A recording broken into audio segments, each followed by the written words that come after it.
Hi സുഹൃത്തുക്കളെ, ഇത് Kappil beach. ഈ ബീച്ച് സ്ഥിതി ചെയ്യുന്നത് വർക്കല പറവൂർ റൂട്ടിലാണ്. ഇവിടുത്തെ പ്രത്യേകത ഒരു സൈഡിൽ കായലും മറു സൈഡിൽ കടലുമായ ഒരു യാത്രാ ഫീലാണ്. കേരളത്തിൽ പലയിടങ്ങളിലും ഇതുപോലൊരു കാഴ്ച കാണാൻ പറ്റുമെങ്കിലും ഇത്രയും അടുത്ത് രണ്ടും കാണപ്പെടുന്ന ഒരു അപൂർവ കാഴ്ച ഇവിടെ മാത്രമാണുള്ളതെന്നാണ് എനിക്ക് തോന്നുന്നത്.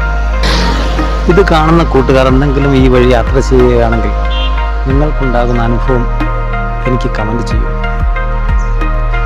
അതുപോലെ ഈ ഫീൽ അനുഭവപ്പെടുന്ന കേരളത്തിലെ ഏറെ ഏതെങ്കിലും സ്ഥലങ്ങൾ നിങ്ങൾക്കറിയാമെങ്കിൽ അതും കമൻറ്റ് ചെയ്യും. നമുക്ക് അടുത്ത വീഡിയോയിൽ കാണാം.